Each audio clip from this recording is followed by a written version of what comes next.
welcome back to the Perfect Lap Podcast. I'm Mark Yeager, he's Mark Kilgore, and we got a special guest today. This is Ravi Tomerlin. We have him on the show today because he is hosting the Southwest Speed Festival this month. We're interested to see what's going on with it, how is it going to play out, everything that goes along with it. But first, Ravi, tell us a little bit about yourself, a little bit about your day job, kind of, what greases your gears and what makes you go. Oh man, I own WDL Racing out here in Phoenix, so my day job is essentially damage limitation. No, it's essentially just making sure that everybody in the shop is happy and content with what's going on and doing customer relations and all that good stuff. I thankfully don't wrench on cars anymore myself, so I just get to have other people do that for me. Yeah, I get to work in my own passion, my own sport, so that's always fun. I get a lot of race cars in here, a lot of guys doing time attack and setting up their vehicles and all that fun stuff. Yeah, I mean, that's how I got to know you, way back in the day, obviously. One of the things, one of the things that really, I liked about it was another time attack guy, understood what was going on, and you helped me get, the safety components that I needed. So what does your store, what does your shop specialize in?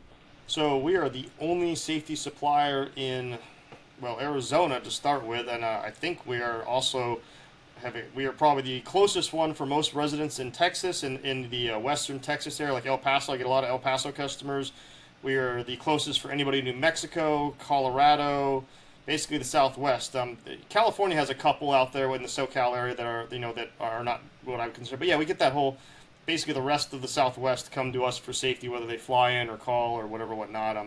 We specialize in helping people understand how safety gear works and equipping themselves for worst case scenarios instead of being reactive after the fact. We do that through education and through examples and testing equipment. We don't really publicize much of what we test, but I have a whole stack of stuff that I've tested here that when people ask me about why not use XYZ product, I say, here's why.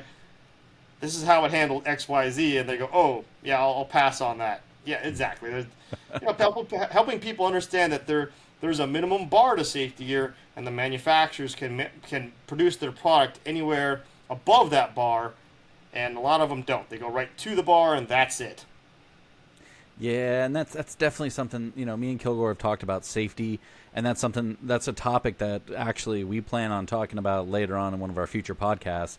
Because safety is such a weird thing in time attack where there's a lot of people that really believe, safety is something that matters or that doesn't matter. I mean, Kilgore, give us kind of some examples, like some of the things that you've seen throughout your time in time attack and comparative to other aspects. Yeah, Yeager, you're absolutely right. We've already talked multiple times here about we see people out on track in very fast cars with minimal safety gear. And so, I know we're here to talk about Southwest Speed Festival with Ravi, but let's give him a plug for WDL Racing, right? Like, oh, absolutely. You're out there and you, right, like you're out there, you're doing time attack, anything like that. Like, you need to have proper safety gear. You need to protect yourself. So yeah, call up Ravi, talk with him. He'll get you squared away. I mean, I remember just last year running some grid life stuff, and there were a couple guys who, and I get it that there's always sort of this, I still drive my car to the track, and so, and it's got to be on public roads and all this kind of stuff, but like at some point you really got to assess how much is your safety worth it, and that's where Ravi comes in, right? Like he can help guide you through that and make that assessment. So it's something that I take seriously, and it's just not worth it. Exactly like what you said, Ravi, being proactive, not reactive, extremely important. I agree. Like I said, on that same talk, but whenever anybody brings up the whole I drive it to the track kind of stuff, I'm like, cool. The only fire I have ever been in is in my street car.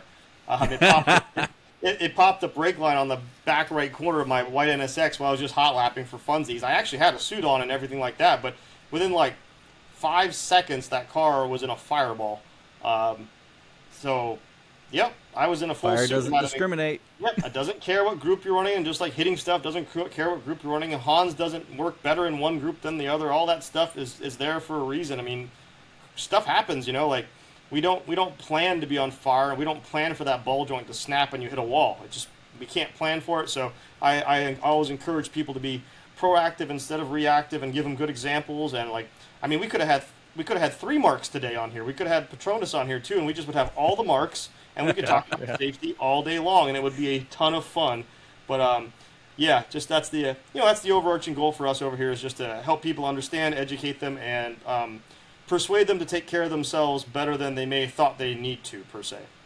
Yep. Well, all right. Sounds like we've got our next an upcoming episode. We've already got absolutely 4 people. We will definitely stay tuned tasty. for that. I like it. All right, so let's jump into it, right? Southwest Speed Festival, it's coming up. Okay, tell us the dates. Give us an overview. What's this event all about? Why are we excited to go to it? Oh, man. So this started as a harebrained idea, actually, September of last year. And I was looking at Arizona as a whole. And so Arizona actually has a whole bunch of racetracks. We have, I think, 9 racetracks within like 2.5 hours that are for road course use. It's actually a lot more than anybody imagines. However, most of them are fairly small. They're either karting tracks that have been adapted, or they're kind of remote. Like, we consider Chuckwalla actually one of our biggest tracks, even though it's in California. It's actually closer to us than it is to LA, so it's usually an Arizona event when we do those events. Indy's great down in Wilcox, but Indy's a 3.5 hour hike, so not a great place for a big venue type of stuff. Really cool environment, really cool facility. And then we have Wild Horse, which most people are familiar with as Firebird Raceway, which, Mark, I think, did you ever do modified tuner shootouts? No, I No. kind of got to. I missed those. Like did you? it was like just That was 2011, I think. That always happened here at Firebird, and it was 2011 was, I think, the last time I think we had one. And they were a lot of fun. It was a night event. Started in the day, went through the night to like 2 in the morning. They had They let us drag race. They didn't have drift really yet. Drifting was not a huge thing in the area yet, but we had the drag racing, we had the road coursing, and then we had the time attack, and obviously that was just a ton of fun. And it was nice because it's Arizona, it's at night, so you're able to not fry. But one of the most fun things for those events for me was the amount of spectators that thing could draw just out of the woodwork, and how you could get people involved and get them excited about motorsports and passionate about motorsports, and like reach all these new, not necessarily, I don't want to use the word customers because that's not what I'm talking about. I'm talking about new enthusiasts to the market, I guess is the best way to describe it. So that's something that I think that we just were lacking for the last 13 years. We haven't had a modified tuner shootout since 2011 here. I never actually gathered why they stopped, but they just stopped. It just didn't happen anymore. Another story there, I'm sure. So, I was sitting there looking at it, and we had this track called Podium Club open up about 3.5 years ago, and it's a FIA grade racetrack in Casa Grande, Arizona. So it's huge. It's not super long per se, but it's huge. It's 2.4 miles, I believe. It's got like 10 different configurations, like little chicanes here and there. Up clockwise versus counterclockwise, short track, long track, pistol model. They have many different versions of the track, so it's a really huge addition to the Arizona market. There's no other track that is multi-configurable, that is FIA Grade 2 is what it is, and then FIM, meaning that they could run a like MotoGP there safely. The whole surface is designed specifically for motorcyclists, so that way if they slide, they don't tumble, they slide. It's a very safe track in that aspect. So the track, everything about it was designed around safety. So why does that translate really well to us, Mr. Yeager? Why do you think that would be a great thing to have? Well, there's something about Big Arrow and not going off and ruining it really, really quickly.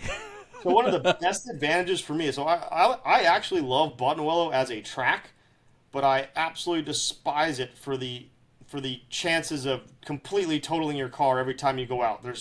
So your ability to push, the risk versus reward to me is very bad. The risk versus reward at Buttonwillow is very, very bad, and time again that has proven that point over and over again. It's a fun track. If you get it right, it's very rewarding. If you don't, you just go home with a pile of parts in your trailer, and that's just pretty much it. Or a totaled car in a lot of cases, So the fun thing about this track for me is it was designed in a manner that pretty much there's runoff every single direction. We don't have like talcum powder dirt out here. The sand out here, it's not sand, it's actually clay. So it dries very hard and compactable. So they regularly go out and manicure the edges of the track to make sure that the first 20 or 30 feet are actually pretty smooth. So you can run off the track with a full aero car at 100 miles an hour and then just kind of like come back on. It's no problem. It's no big deal. It's not an issue. Wow. It's a really fantastic feature, which means we get to push so much harder at this track than any other Arizona track for that matter, but a lot of other tracks too, because the consequences are so low. Like the safety aspect of this track, they've had, in 4 years of operation, I think they've only had 2 AMBO incidents, and one of them was an older gentleman who high-sided a bike and hit the ground. I mean, what are you going to do? That's an AMBO. And then the other one was somebody lifting in the highest speed corner of the track and slipping down the bowl into the only wall on the track, which is pretty far away. Ooh, you got some river. Was there that Podium Cup there? Yeah, nice. So yeah, like I said, it's got big FIA rumble strips. They just recently did a batch of improvements on it to extend the rumble strips a little further, but they put those little sausage curbs in there, so you can go out there, but it's not going to be rewarding for you, kind of deal, you know. It's pretty cool. I'm looking at an image here. You were talking about where they have a ton of runoff, awesome, like essentially safety aspects, and just not having to worry about like wrecking your car at every turn or waking moment. Right. This looks freaking awesome. Right. Is it as manicured as it actually looks in these photos? The picture you have is actually like a phase 3 thing, so it's not all like that yet. It's not there yet. It's about if you go through their image catalog, there's one of the current status of it, which is actually not bad at all. It's basically if you put your hand over the left half, the right half is what's there. They just started building garages and stuff like that recently. It's Arizona. Let's be honest; those trees are definitely not there.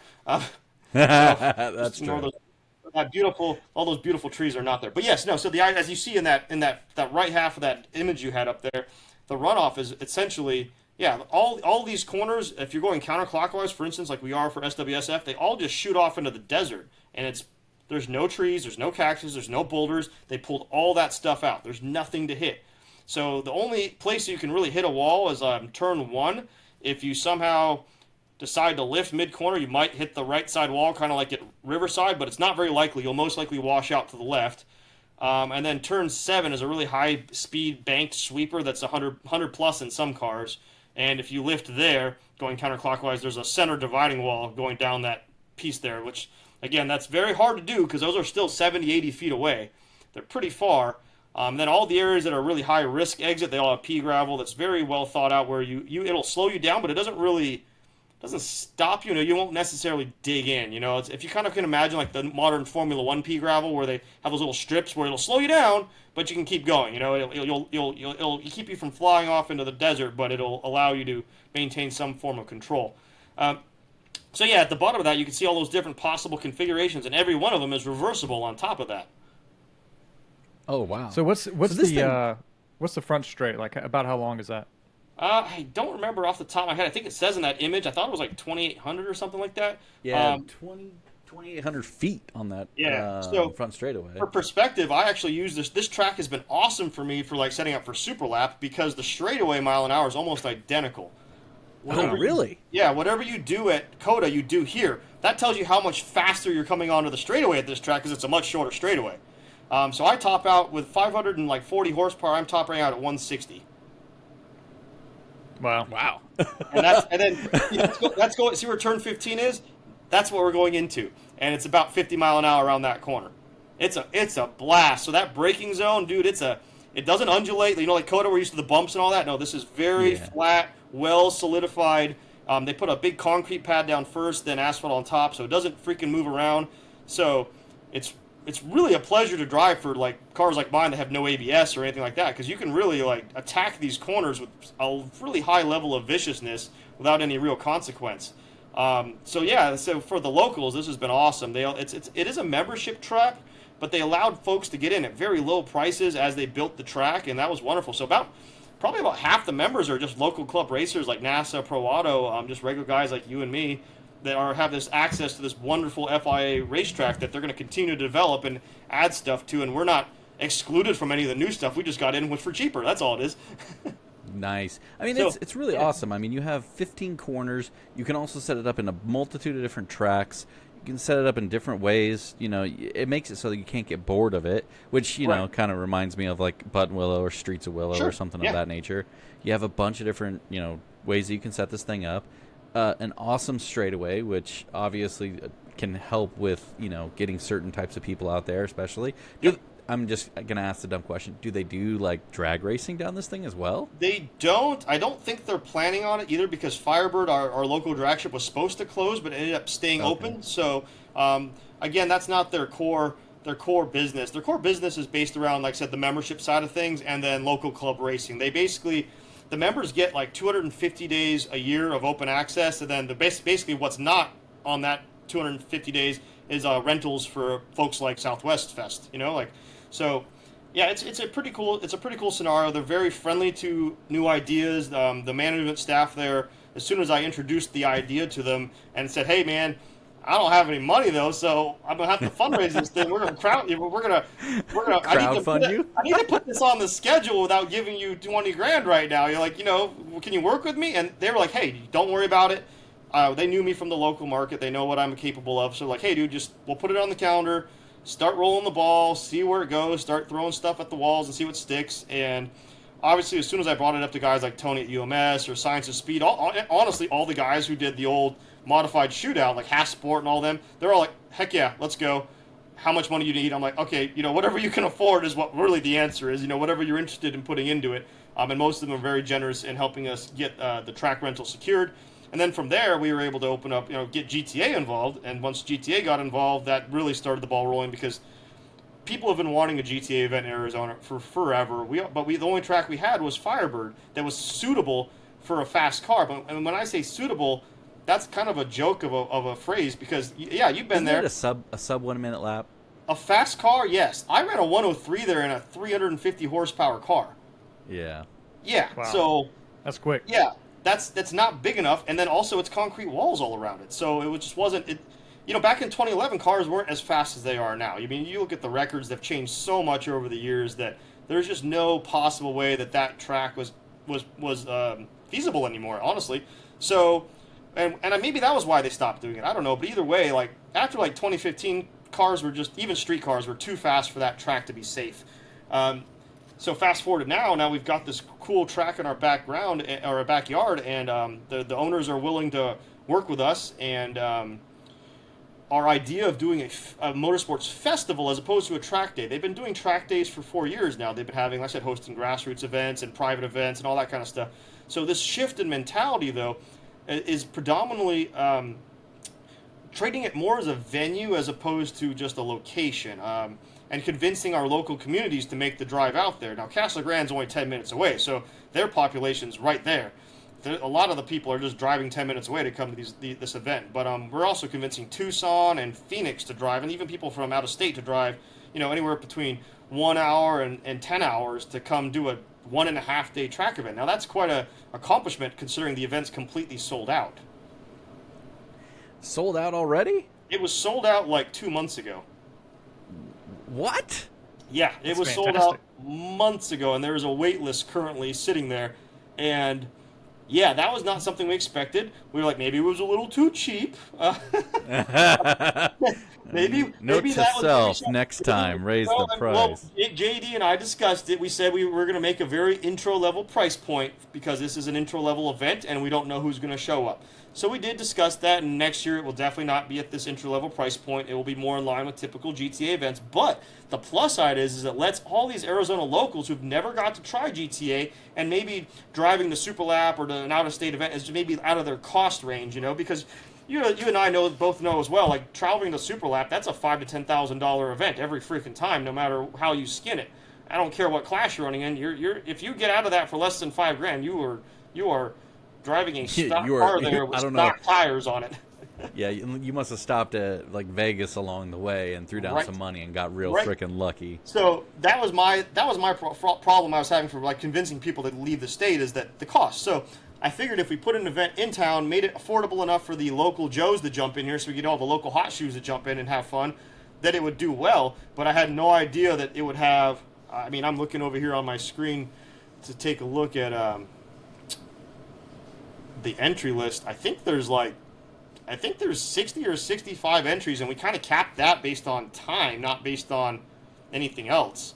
Just because we were not sure about about at least 60% of these people don't have lap time, so we can't speed index them yet. We don't know if it's going to be crowded. I mean, a lot of the guys on here, we kind of have a rough guesstimate of what they're going to do, so we kind of already know who Group 1 is, for instance. But Group 2, 3, and 4, not a clue.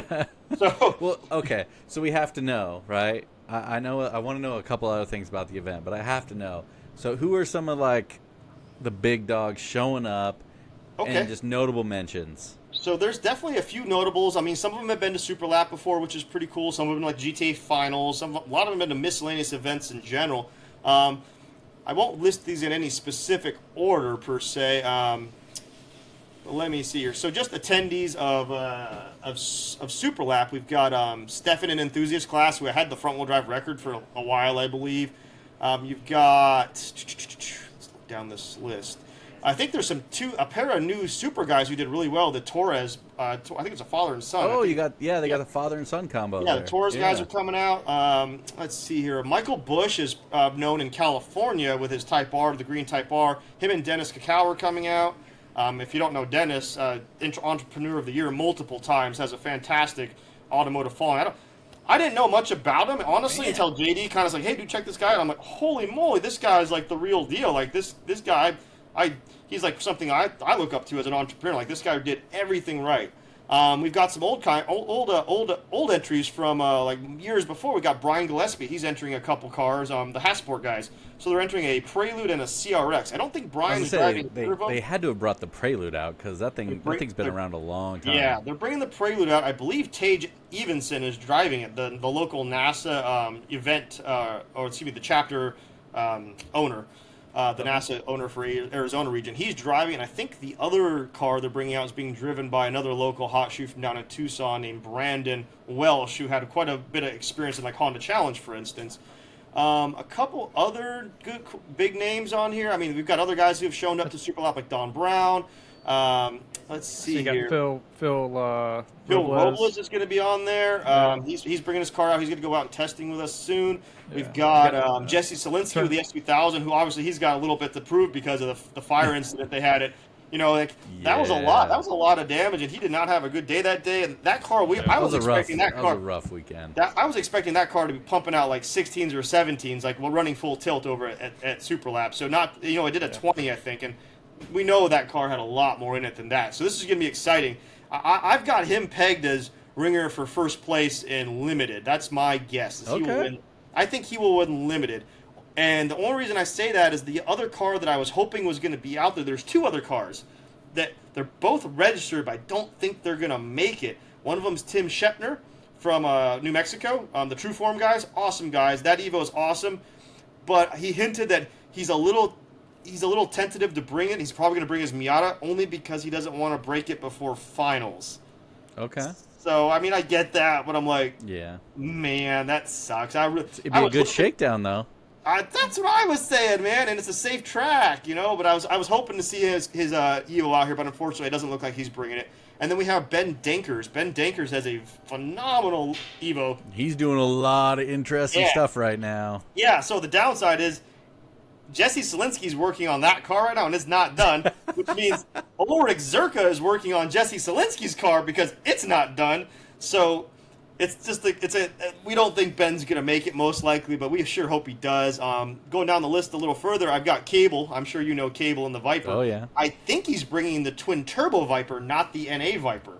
The one they've been they've been doing it very silently and not talking a ton about it, but if you ever watch his social media, you'll notice there's two Vipers, and they almost look identical, so it's hard to tell the difference. One's black and red, one's red and black. How about that? There you go. Yeah. People really don't even understand that there's a twin turbo and an NA. Yeah. Because the way that he uses them kind of interchangeably.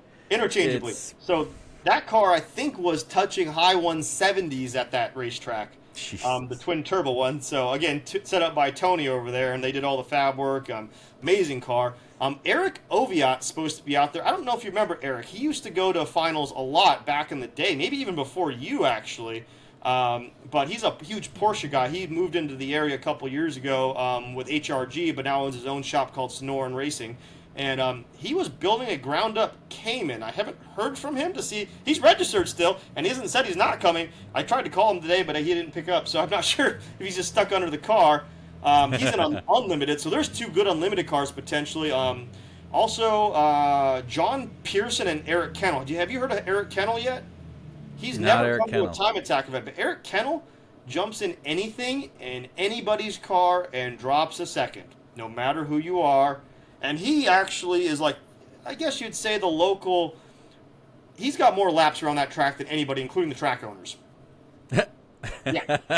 And that's a huge advantage. People, Right, so he's really don't take that stuff into consideration Right. when you start talking about it. Like a track he's knowledge got is huge. infinite amounts of seat time. So he's driving a C6 Corvette that's owned by John Pearson, and they're driving. I think they're co-driving actually, but Eric's a little bit a quicker driver, so we expect him to be saying the lap times. But this is what'll blow your mind: is it's a C6 Vet that makes like 460 horsepower on like Hoosiers, and runs the same lap times as Cable. The guy's so fast. So fast. And he's only doing, and that car barely touches like 140 down the straightaway. So yeah, Well, he's that got it tells hooked you up a in them lot about corners. the corner speed of that C6, and they've got the Bosch Motorsports package on it for ABS, Oh, okay. so he's in that brake zone deeper than anybody, confidently turning corners without any worry about the brakes. The Corvettes were notorious for ice mode, so that's been fixed in that car. So I know a peg lot him about as- ice mode with the Mustang Yeah. too. I'd take him as possibly an overall winner, definitely a very high chance of being an unlimited winner. There's currently only one GTX car out registered. People haven't really figured out that GTX class yet. No, not It's yet. very. So like Wes Hansen. Now Wes has been to finals before. I think they sold their other GTR, and this is their GT3 GTR. It's an actual GT3 GTR. So it's a race car. Yeah. Yeah, it's a real Yeah, race that- car. It's pretty That'd be sweet. sick. So he's running a GTX just to come out and support. He knows there's no other competitors. He doesn't care. He's just being a good sport, wants to come hang out and put some lap times down. So that's always appreciated. And then I'll be driving as well. Hopefully, maybe sometimes between everything else. I think I have a pretty good shot on podiuming there because again, track knowledge and knowing lap times that exist out there. Oh, the 2 I forgot though. I forgot to mention. Sorry guys. Turner Dobbins and Matt Davis are driving out from Austin area. So those 2 I think are I think they're registered in street, I believe. But to Turner should me, be, yeah. Turner would be in street, which Yeah. if any of you guys watch Super Lap Battle, he was Oh, Matt battling Davis Kyle is in there. McHugh. Yeah. He was battling Kyle McHugh at Super Lap Battle. I think he ended up second. Yes. yeah. In street, and then Matt Turner's Davis, fast. BMW Bro. I think he runs the Yeah. M3 Yes. in limited. And he's bringing out a bunch of guys down too. Yeah. Oh, yeah, nice. So, Yeah, I had a long talk with Matt, and he's a great guy. Great talk with him. A lot of good insights. He has a ton of experience at Coda. A ton of he's a good driving instructor at Coda. So awesome that he's able to come to this event and check this event out. It'll be kind of cool to see what they can turn there. So I have to be really nice to those 2 because those 2 are single-handedly responsible from me moving up from the back middle of limited to the upper middle to getting to the top 5 area. Because those 2, every time I come out, they give me some really good pointers, and I end up beating Matt by a couple seconds every time. And I start out like 4 seconds behind him every time, and then he gives me some hundreds because he's such a team player. He's like, I want to go. He wants everybody to go as fast as possible. So him and Turner spent a lot of time with me this last event. I took another 4 seconds out with no changes to the car from the year before. So I dipped into I had a 19 on the clock, but I screwed up. That's how it goes. So I did a 20 point. I think it was like a 20.1. Like it was right there, and so that was pretty fun. So you guys, for anybody listening or watching, you may recognize Ravi more from what his actual car is. So it is the notorious pink NSX that has big arrow, the runs bubblegum super pink lap car. pedal. Yeah. You did a lot of work to it lately. Yeah. So for this event specifically, you'll notice it has a completely new front end on it because it includes these things called headlights. Because you did rip them off at one point. Well, okay, fair. Yeah, I have a little bit to, I don't really like that story that much, but we don't have to go there. But I it goes. did put It all ties back. in with what you were talking about. Safety on It track. does. That track drives me Willow. nuts. One little baby mistake, I had a one wheel off, and then it basically totaled the car because of the powder that stuff is out there, you know?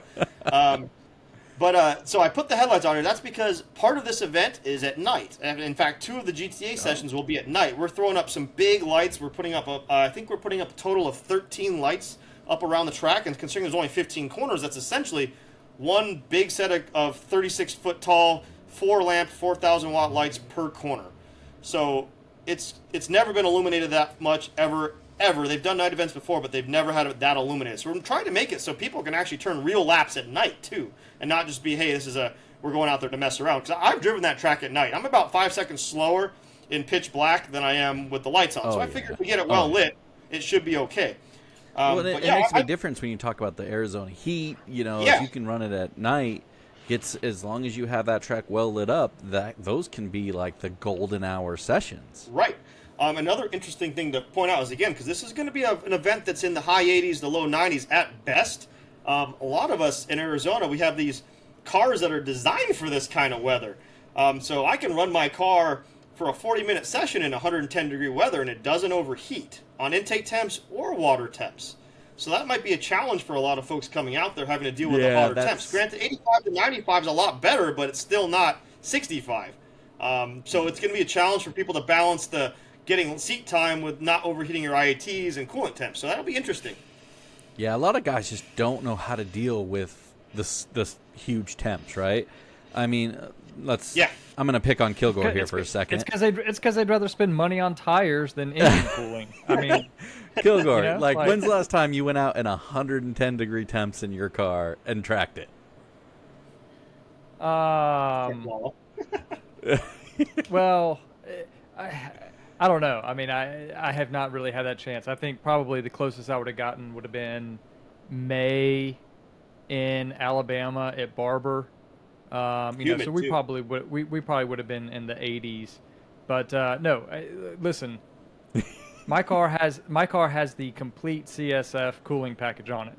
Every radiator, every intercooler, everything, right? Like and I will tell this to people, especially those who have like the turbo N55s, N54s, S55s, and the BMWs. Like, listen, you got to work on cooling on those cars. There's no point in going out and you get like 2 laps and now you're overheating, right? Like, spend the money and make sure that car stays cool, because then you can get the laps in, and that's where your time's going to come, not by buying all this go fast stuff without supporting modifications, right? Like, it's just a stupid recipe. I get that people want to get that big power, but like, spend the money on the cooling first. So hey, from the southeast, man, I can deal with some heat. I try and build my car for to withstand those temperatures. Got to. I mean, you never know what you're going to have. Like the temperatures. Like I said, if we had planned this event 1 week earlier, it would be 110 at the track event. But because it's 1 week later, we're expecting 94. Nice. That's a huge thing. Okay, so when we're talking about the event as a whole, right? We kind of dove in, started talking about competitors. Of course we do, yeah. Kind of give us a little bit, but what are the rules and the classes going to be for this event? What are we looking at? So there's a couple components to the event. Obviously, GTA is going to be running their own GTA rules. Nothing's changing there. The one big change that's a departure from GTA in tradition is, for the first time ever, GTA cars are going to be allowed to take passengers in a very specific run group. Oh, really? Yeah. Cool. So like a parade lap type thing? No, I bought a separate insurance policy for one session for GTA drivers. It is not a GTA session. It is not a GTA session. Which makes sense. But drivers from GTA, it will be free to them if they want to take customers out and give them a lap on track in a real GTA car, a true time attack car. That's something we've never had, which, as you know, time attacks are competition. We don't have passengers. But Correct. We put the time on the schedule in case people want to give that a crack and show people what it's all about from the track side, as opposed to the, you look at like other communities like drifting. Drifting passengers is a huge piece of it, and people getting in the sport. Yeah, and it's a huge thing for guys, right? So when it comes to drifting, guys want to get out. They show, their passengers. They get their sponsors. They get all these other people out there. They do the track thing. They show them all what's up, and it's an awesome experience. That is something that has always been notoriously lacking in time attack. So I'm really excited to see how this is going to play out. That's actually a really, really cool idea that I did not think about. The way this played out, the way this happened was because, as again, it's called a festival. It's not called GTA by itself or Time Attack by itself. It's called a festival for a reason. It's a motorsports festival because obviously we have a car show and some stuff happening in the paddock, but we also have drifting happening at a GTA event on the same track. So that doesn't normally happen. Usually the drifting's in a paddock or someplace else. But we hand-selected 30 of the best drifters in the area, and some of them are quite well-known. Like Forrest Wang is, most people know who Forrest Wang is. But Forrest Wang's, he's coming out to show everybody what's up. We've got guys like Dustin Weber's coming out, Matt Sopa. These guys are all guys who either work for Formula Drift or have been in Formula Drift. It's being organized by a great group of guys, Pat Reynolds, George Mostanovich, and Josh Ruiz. These guys are local pillars of the drift community that have volunteered their time to put the drift together. Now, why that's important to the other side of things is that meant I had to purchase a giant freaking insurance policy for them. And of course, and of course, one of the key parts of any drift event is passengers, right? But what do passengers do to an insurance policy? They balloon it the heck up. But if I'm already paying for one for the drift community, why not just tag on an extra session for everyone else? And there we have it. Now we have a special session that is insured and covered just for GTA drivers to take people out and show them the track and show them the craft in a true car, and not just a street car, and an actual. I intend on taking people out. Me and a couple of the other GTA guys are going to just take up. There's like a ride along wristband fee and all that kind of typical normal stuff. Yeah. We're going to just donate that stuff right to St. Jude. So I mean, it's a good value for them. People get to get out there. But yeah, so that's probably the most exciting part. I'm looking forward to seeing how many of these GTA guys who have passenger seats are willing to hey man, go out and give if you're all the way up to street class, you gotta have one. So right, there should be Turner. So I think obviously nobody wants to hurt their cars, but this should be a good time to go do like those 80% laps. 80% laps, and show people what it's fun, what grip feels like, and even some of the drifters might want to hop in. It'll be a good time for everybody. So we're really excited about that. That's one big feature that has really got me pumped, is being the first GTA event that's going to allow time attack vehicles to get on track in a separate non-GTA session. I must say that to disclose it 100%. Whoever's insuring GTA, this doesn't concern you. You're not making the rules. These cars are not covered by you. These are covered by me. So anyways, we're pretty pumped for that. And on top of that, there's just like open lapping. There'll be guys just out there doing like DE3, DE4 level driving, just having a good time. So all those combined plus the car show, I think that's pretty exciting. But then the next level of it, though, Mark, was I wanted it to be a spectacle for spectators. I wanted them to have a good time. And one of the hardest things, again, to do in Arizona, again, I bring up Arizona because of the heat, is to convince somebody to come down at 95-degree weather and stand outside and watch cars go around in a circle that you don't get to drive. That's tough. So the passenger thing was very important to me because of that. On top of that, getting all the infrastructure set up for, like, we got some big tents. We had to get an ice truck. We've got food vendors coming out. We've got live music on a full-size stage. We've got 2 live musicians plus DJ all night. We actually, crazily enough, have an alcohol permit. Believe it or not, that was that was a thing. But we got it. Yep, we got it. So like a lot of these little pieces had to come together. Casa Grande's on board. Like the city themselves know about the event. They're doing news coverage. I got interviewed this morning with them on the news. A couple of the other local news channels are probably going to televise some stuff outside of print. So it's gotten a lot of attention, which is pretty wild. It wasn't something. It definitely spiraled out of control. Control's not the right word, maybe, but whatever that spiraled out of goodness. Yeah, whatever that illusion of control is completely gone. And we're all scrambling with a lot of help from the GTA staff, like John Villa and Tony and Jason, and everybody's working together to make this the best event as possible. And the racetrack, like I said, they haven't had a big event like this yet.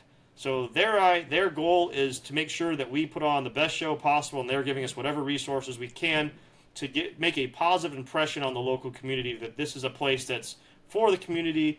It's available to the community.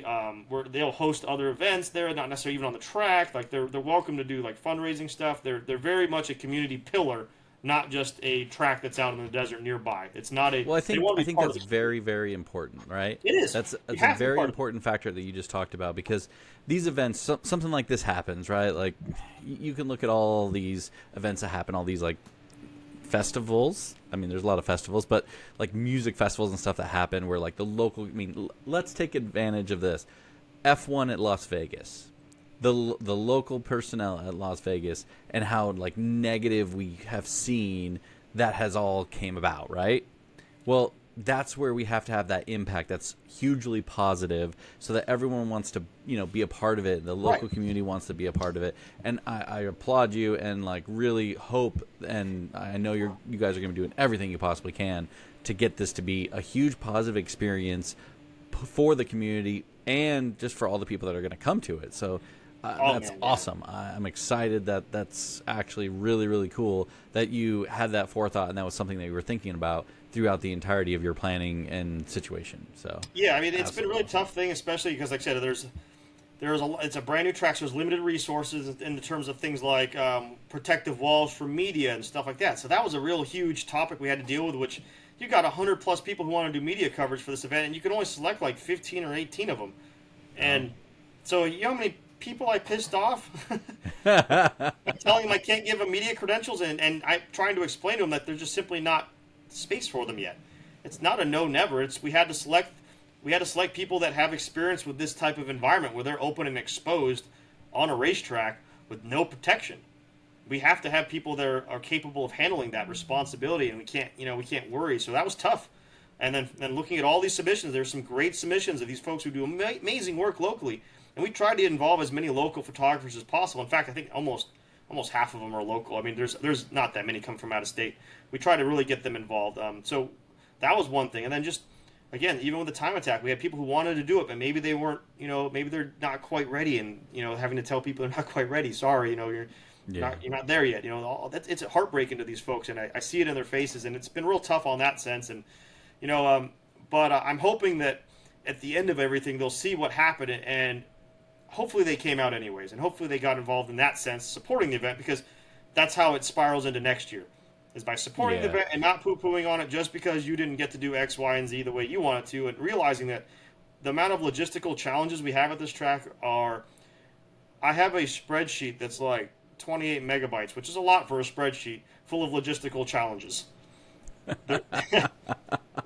This track is new. There's no public power, for instance. There's no public power. So the stage is going to have a big-ass generator. All the lighting, I rented all that lighting. That lighting is being trucked in. That was a lot of money. That was a lot of effort. That was a lot, and that's why those sponsors, like I said, were absolutely critical to getting this all done. Speaking of which, yeah, let's hear about. Give us some information on these sponsors. We want to know who they are. Just because for me, I know I like to support guys that support racing and support cool events like this. I'm going to get that list up right now so you can tell. So like I said, we already talked about a couple of them. So UMS Tuning, obviously, we've heard of him. He's been around. His car is almost done, by the way. But anyways, he's a local speed shop out here. He specializes in tuning, but they build crazy cars, anything from like Cable's cars out of UMS, Ben Danker's car is out of UMS. My car essentially is out of UMS. He does all the tuning work and engine work on ours. He's been doing this for about 20 plus years now, and he jumped right in. Who runs UMS? Tony Zerka. No, so GTA's grid staff is over at UMS. So yeah, we're super thankful he jumped on board without any questions asked. We've got obviously my shop sponsoring. We don't need to talk about them; they're kind of a bunch of idiots. But you've got Pearson Automotive. Pearson Automotive is a local, just a regular repair shop that just supports what we're doing. So they kicked in some cash to get this thing done. They're going to be driving that AutoSolve car we talked about with Eric Kennel. So they're also, not only did they sponsor the event, they also are driving in the event. So that's pretty rocking. Nice. You dick. I just started hitting all the lights. And then we've got Science of Speed, which you probably remember from Modified Tuner Shooting Out. They specialize in the NSX, the R8, and the S2000. They do a lot of cool things like K20C swaps in S2000s. They can do anything to an NSX you could possibly imagine, to new or old. So that's pretty cool. Sonoran Speed Shop is the local Porsche shop he mentioned with Eric Oviat. he's again, just no questions asked, just wanted to be involved. He's ready to go. It wasn't a what do I get situation. Just jumped in. Nice. Desert Vintage Restoration. He's a collision shop down the road. He's like, I've got a couple Mustangs I want to run in the open lapping. Can I sponsor the event? Sure, no problem. Again, these guys just want to see it happen. Out like that. Yeah, and then GK's Garage. So GK's Garage is actually a shop out in East Glendale. Now he owns Elevated Photography, who actually does all the photography in the area. He's been to Super Lap a couple times doing photography. So same thing. Again, none of these guys even like questioned helping. They all jumped on board. The last one I have to mention is Downshift Auto Parts. They do used Miata, Corvette, and Mustang parts. So like they take old cars and they take all the good stuff off them, throw the chassis away, sell the parts at really good prices for tested, good, known working parts. So those guys are all our sponsors, and they put in anywhere from $1,000 up to $4,000 each just to get this thing moving. There's no way we could possibly do it without them. They are the reason we were able to start the ball rolling, and all we can do on the tail end is do whatever we can to make sure that the event goes so well and their names are attached to it that they feel that they got their ROI just purely based on that. Obviously, they'll all be out there supporting with their booths as well, but it's still something that's just not even fathomable to be that many people were ready to just willingly throw some cash down, you know? Yeah, it's always amazing to have those guys that are just like you said, right? Without even a thought, they're just jumping right in. Just any way we can help. Just right here. Let's get this thing going. And you love to see that, especially in the first year, because usually in the first year that's the toughest, it's the right? toughest, and the organizer usually loses money. Usually loses money on the first year. Agreed. In fact, we could probably get JD on the horn, and he could tell you how many events they make money on, and it'd be a very short list, because that's the reality. Is it's very tough to make money and build these quality events. So part of that is also the reason why we formatted it the way we did, is because we would like spectators to help pay this bill. I mean, to be real honest with you, I don't, in an ideal world for Time Attack, our entertainment wouldn't be charged to be here. Think about that. In an ideal world, you wouldn't charge the guys who are spending $5,000 to come here and drive their car, piss out of their car for a plastic trophy or whatever, they wouldn't pay to be here. Yeah, so that'd be the ideal goal, right? Is to make it so that we. The long-term vision with this track is this track will keep being developed over the years, and they're shooting for being able to have a capacity of up in the 50,000 plus range at some point in the next 10 years. So again, supporting it now and letting it build a little bit at a time as they keep adding infrastructure, that's not an unrealistic goal, actually. And building that relationship now with the track to get in where we're supporting them really good up and early and let them help us build this event to a next level event, I think that's a possible reality someday. We may not be the registration fees may be more of a formality someday. That would be super. That's my pipe dream. But hey, if it happens, great. If not, we still have a really reasonably pipe dreams like that. Yeah. I love pipe dreams like that because me and Kilgore have talked about this kind of stuff before, right? Where it's like you said, and I'm gonna roll back just a little bit, right? There was actually a Instagram or YouTube post. I think the yellow Supra. I think it's something sector, lap sector guy. Lap sector, yeah. And he posted about his how much it costs to run a Time Attack event. And a bunch of guys in the comments were like, "Oh, that's silly. It only cost me $150." And I'm like, "To do what?" Come on out. You're crazy, man. I was like, especially you're talking about going out of state. And I literally wrote in the comments, my in-state budget when I was running the Subaru, in-state, things within 3 hours away, $3,000. That's what I was spending on an event. Yep. So and then $7,000 for anything external to California. Oh man, I spreadsheeted all the individual events so I can quickly look at which ones I can afford every year. So the last time I did a full series of GTA was 2017. I think maybe probably was 2017. I did all the GTA events, and I added it up, and then I threw that away because that was a terrible idea, and I'm never doing that again. It was $44,000, not including any repairs. Yeah, I can believe it. I believe it.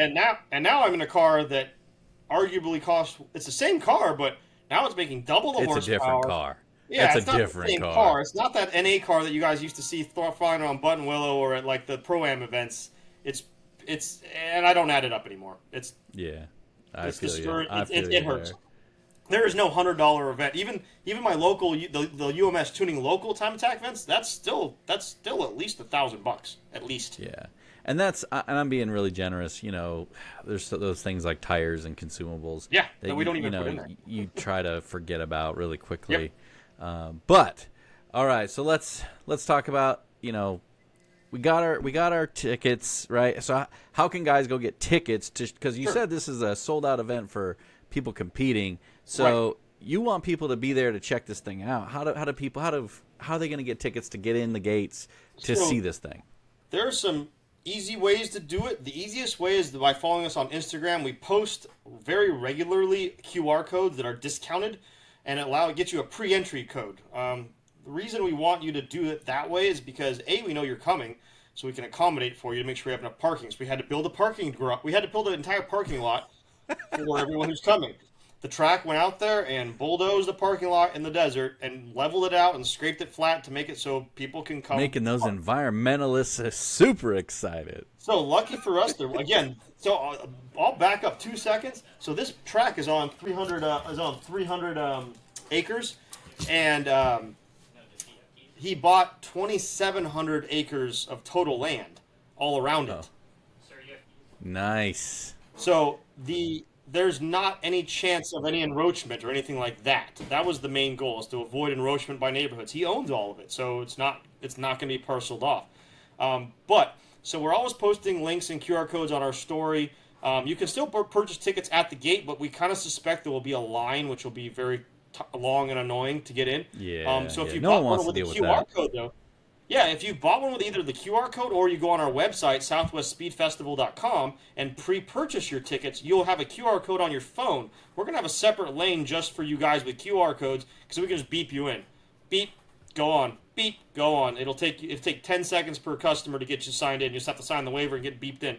Everyone else has to sit there and wait while we check you in one at a time and purchase tickets. So highly would advise doing it online. It will save you time. It will save us time. And then it'll ensure you get a good parking spot. You're not parked in the back 40. So, That would be quick my question. Yes, sir. Car show. For the Is the car show sold out? The car show is not sold out. The car show has probably about 20 or 25 spots left in it. So if anybody has a cool car in the area, or not in the area, and you're willing to drive out here, the car show is $50, which includes your ticket entry, so that's pretty cheap, and you get to park in the paddock and not in the dirt field. So huge advantage there if you have a really nice car and you just don't want to park in the dirt. Come out and park in the show, and you might even win some money. We've got a $250 prize for the best in show. We've got a bunch of other little prizes for the other best categories. It's nothing too serious. It's just for fun. We've got anything from, I think there's a couple NSXs coming out. There's a 59 step-side Ford coming out. It's pretty sweet. I saw it in advance. A little bit of everything. There's some Hondas and the miscellaneous, but it's not super serious. We just want you guys to come out and have fun and enjoy it and share your car with the young folks that are going to be coming out. Sweet. I like it, man. It's something for everybody. You got drifting, you got car show, you're going to have live music, you have beer. I mean, Yes. This sounds like a great event for anybody to go to. And so this is September 21st, September 22nd, 2-day event, going out at the Podium Club in Casa Grande, Arizona. Man, Ravi, what else? What else have we missed? The last thing I want to give a shout out to is the Catalyst Crafted Ale. So Catalyst Crafted Ales is actually about a mile from my shop here. It's a fairly new brewery, but they do everything in-house. It's all their brews. They make everything. They are taking all the energy of bringing down their multiple different drafts down to the track and posting up to serve everyone delicious beer with generators and an ice truck. They're it's above and beyond what they're doing to make this event go over the top. And the reason I want to shout them on top of that is part of the deal of getting them out there. They are going to make sure all my volunteers have access to their product after hours.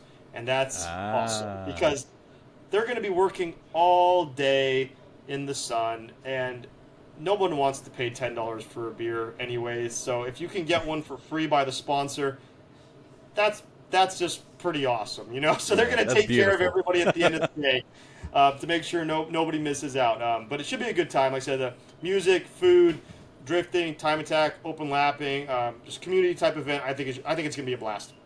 All right, Kilgore, what other questions you got for him? Man, I mean, we've hit so much so far. I don't really have much else. I want to know we've sort of hit on the competitors. Who do we think we need to watch out for?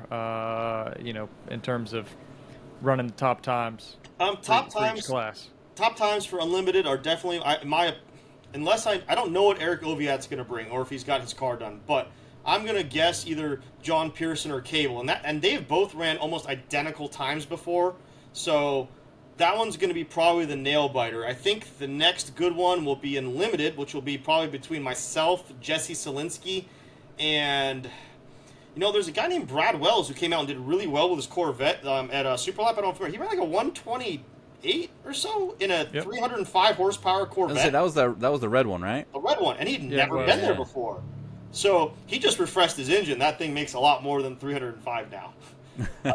He just went through a full rebuild. Like at the end of Superlap, he was burning like a quart of oil every 20 minutes. It was dead. Ouch! Ouch! Yeah. Ouch! So his LS1 is now happy again, and it's not the same LS1. I think it made like 420 or 430 now. So he's kind of like a little dark horse out there because he's ran like 138s, I think, on slicks at 300 horsepower. But now he's 400 horsepower, but he's going to be on street tires, so I think he's going to be in the mix for maybe a podium. At a minimum, he might be a podium runner, but he'll be top 5 for sure.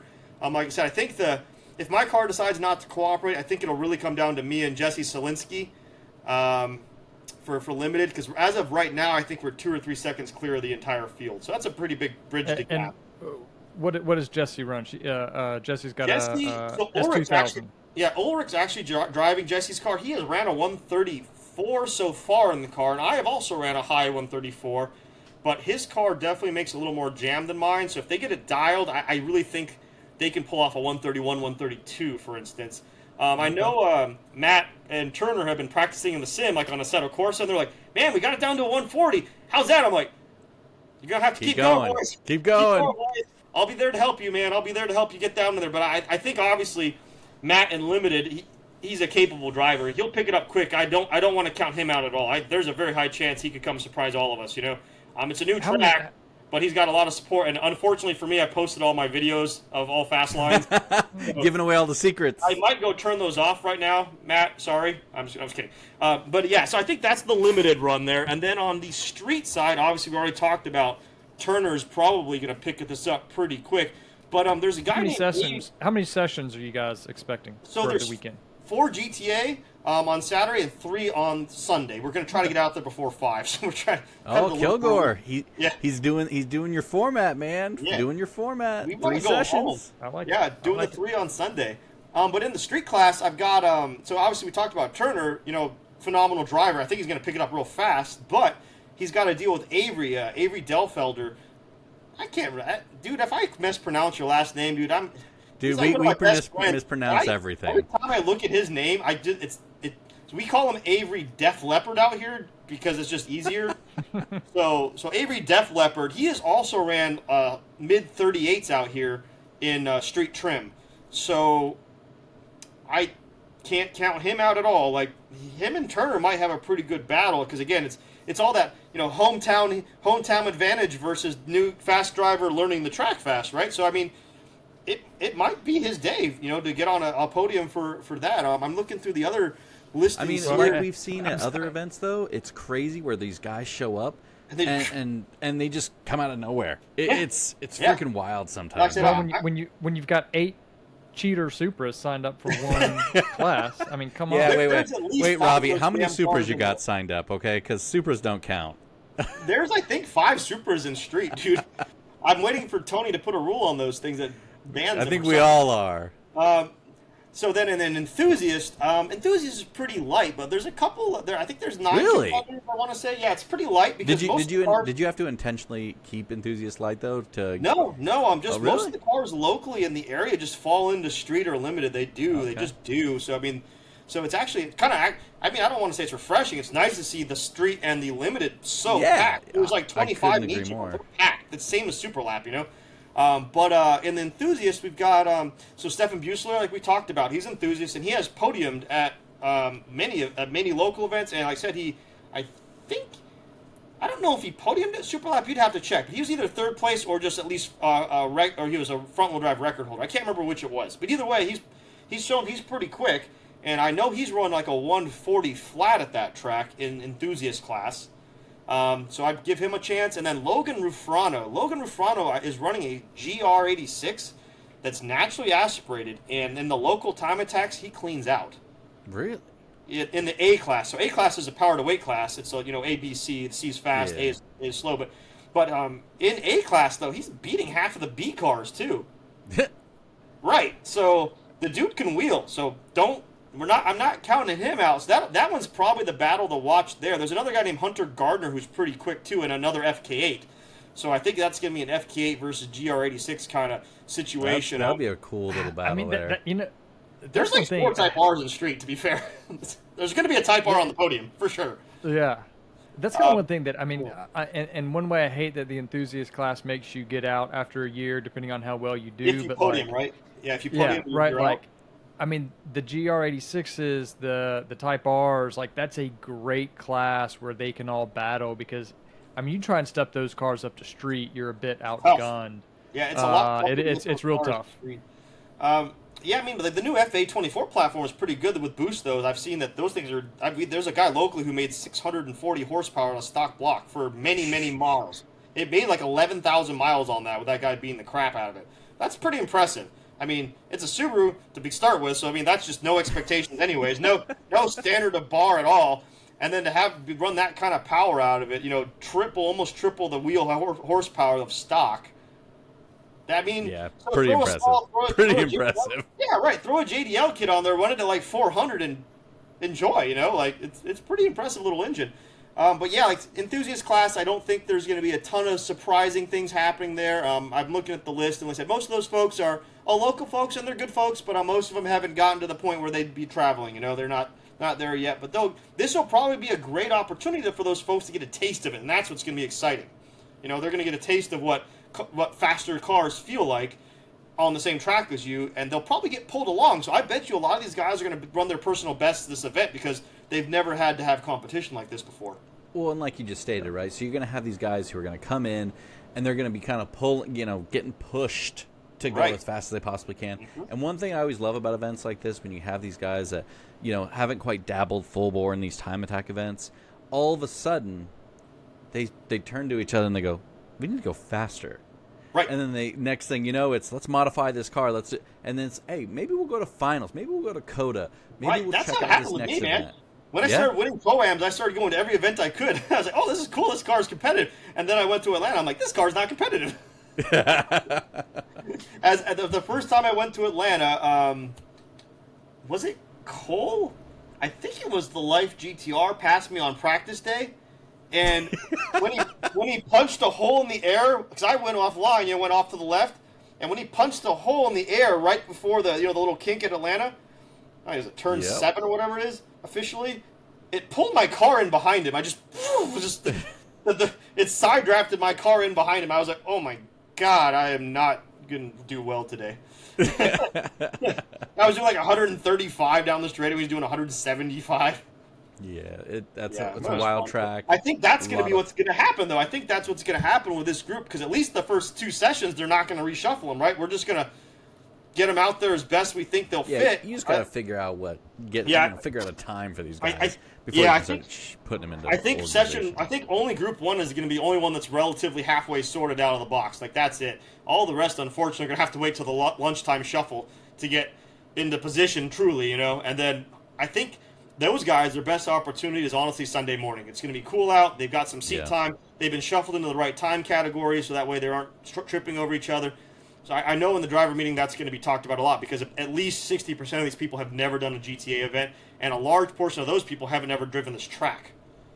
Well, it's a shame that me and Kilgore haven't put out our keys to success in time attack strategy yet. They probably all could learn and use this to their advantage, but guess what, guys? It's coming. So just hold out, and we'll bring it to you.